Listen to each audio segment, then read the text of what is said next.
सहारा enterprises तुमच्या स्वप्नातली गाडी आता कमी किमतीत. इचलकरंजी शहरालगत असलेल्या कबनूर चंदूर रोडवर कोन्नूर पार्कमधल्या सहारा एंटरप्राइजेस इथं पश्चिम महाराष्ट्रातली विविध बँका आणि फायनान्स कंपन्यांनी जप्त केलेल्या जुन्या दुचाकी आणि चारचाकी गाड्यांची विक्री केली जाते. शोरूम किमतीपेक्षा 25 ते 50% कमी दरात, उत्तम स्थितीत आणि संपूर्ण कागदपत्रांसह त्वरित डिलिव्हरी. दुचाकी 20,000 पासून पुढे तर चारचाकी 50,000 पुढे. आपल्या पसंतीची कार किंवा बाईक आता अगदी परवडणाऱ्या दरात घेऊन जा. विश्वास, पारदर्शक व्यवहार आणि उत्तम सेवा हेच आमचं वैशिष्ट्य. पत्ता Konnur park, Kabnur Chandur road, Ichalkaranji. Proprietor Rajubhai Ajgar. संपर्क 8055810910 आणि 9860785786. सहारा एंटरप्राइजेस, दर्जा, विश्वास आणि बचत यांचं परिपूर्ण ठिकाण.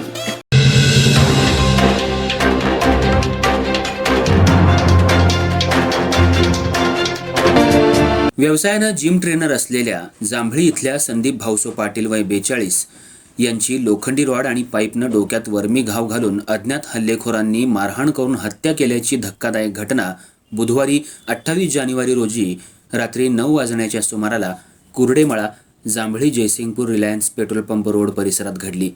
या घटनेमुळे जांभळीसह परिसरात एकच खळबळ उडाली आहे.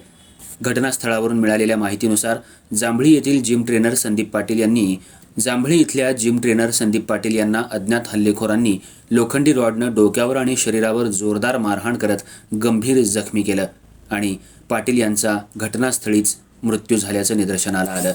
दरम्यान हत्या केल्यानंतर आरोपींनी MH14FC 0945 क्रमांकाची 4 व्हीलर इर्टिगा गाडी घटनास्थळीच सोडली असून गाडीमध्ये लोखंडी रॉड आणि कोयता आढळून आलाय.